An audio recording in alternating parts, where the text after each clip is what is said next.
Vinnie Vincent did three things for Kiss that cannot be ignored. Number one, he joined during Creatures of the Night, where Ace Frehley was largely out of the band by that point. They were working with Adam Mitchell.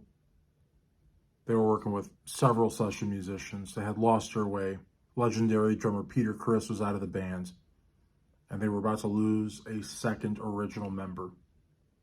They were lost. Vinnie came in and helped them out at a time when they really needed him. Number two, Lick It Up. They hadn't seen a platinum record since Dynasty. They were hurting. By that point, Ace was gone. Peter was gone. It was looking really grim. But Vinnie, writing 8 out of 10 songs on Lick It Up, saved Kiss. And the third thing that Vinnie did is because of Vinnie, Kiss started getting groupies that were under 200 pounds again. Those three things, I would say, were Vinnie's top contributions to Kiss. You're watching Sight Sounds Flavors on YouTube, sightsoundsflavors.com. If at any point in time during this video you like it, smash that like button. Please also subscribe to the channel, ring the bell, ring that bell for notifications, and leave a comment down below. Yo, the Star Child, the Demon, the Fox, they'd have been playing Holiday Inns and Howard Johnson's were it not for Vinnie Vincent. You know, from 1982 to 1984, Vinnie penned 11 songs with Gene and Paul. Songs that have stood the test of time.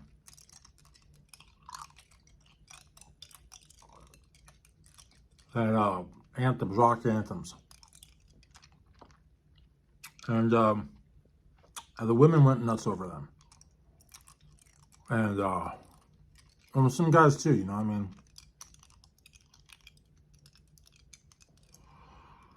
Well, sometimes I wonder what happened if, you know, Vinnie had brought Boys Are Gonna Rock to Kiss. No Substitute, Do You Want to Make Love? Songs that he was able to take to Chrysalis, and those guys were like, we got to sign this. This is going to be huge. Gene and Paul just didn't want to respect him. I paid him $2,000 a week. They didn't buy him a Porsche like they do with Eric.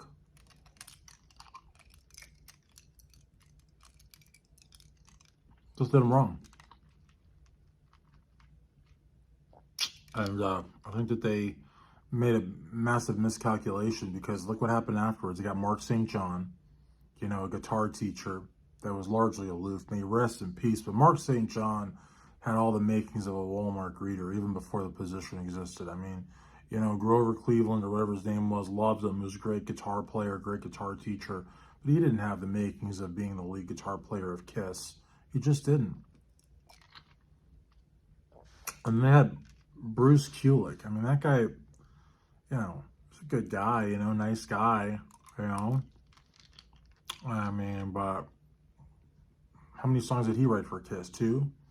I mean, like, you know, he had no talent like that, you know. I mean, he was a session guitar player, you know, riding the coattails of his brother Bob.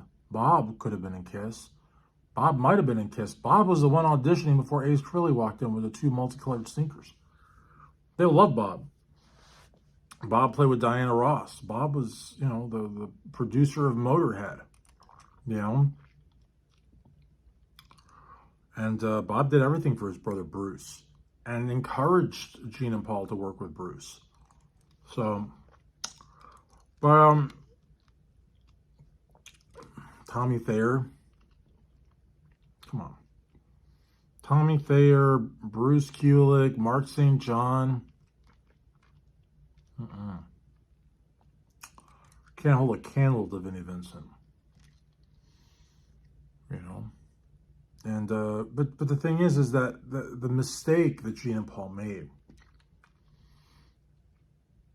is that, true, they gave Vinnie an opportunity, probably the biggest opportunity of his life, bigger than he had with Felix Cavalier, the Rascals, bigger than he had with Dan Hartman.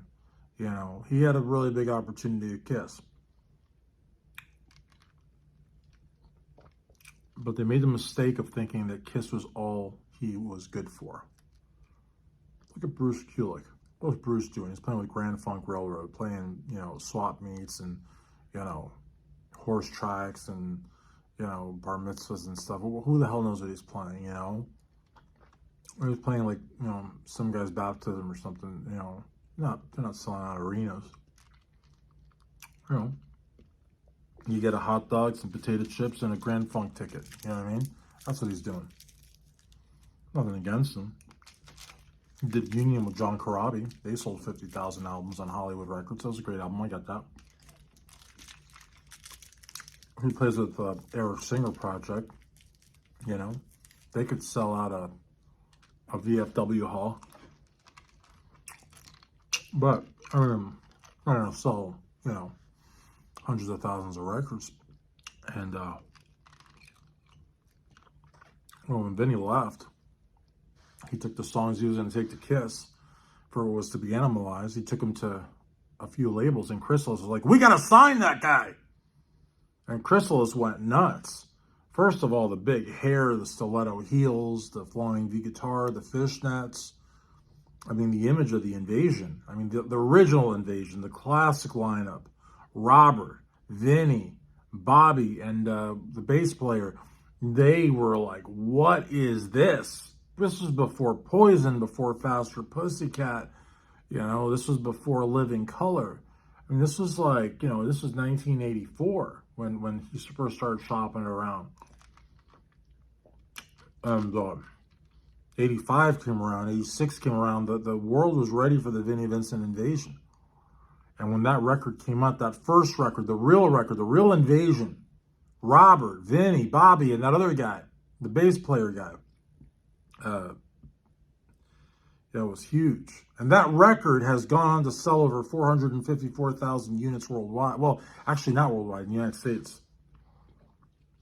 It might be gold by now, I don't know. I mean, it sold like crazy. And Kiss was like crap. You know. Now, good thing for Kiss, though, even after Vinnie's exit, they were still back to getting groupies under 200 pounds, because when Vinnie joined in 82, well, Vinnie was unofficially in at 82. He was writing, I think he was at that point, but I think he was really a member in 83, maybe 82. I know he was in 83 and 84. Actually, I think he was in 82. But Ace was on a promotional tour for Creatures, and I think that was 83. So I think Vinnie was formally inducted as a member of Kiss in 1983 and exited in 1984. But, you know, from what I've heard, when Vinnie joined the band and he went backstage at the Creatures tour there, at the beginning, before word got out that he was a member of the band, there was a lot of tooties back there, a lot of, you know, Shirley's, a lot of Mrs. Garrett's, a lot of Gloria Stivicks, just not, you know, not anything to write home about. Those are the ladies in waiting. But when he joined, he started playing that rock guitar, the flying V, and making the gestures and dropping to his knees, kind of like Ace did back in the mid-70s before he lost his rock and roll edge.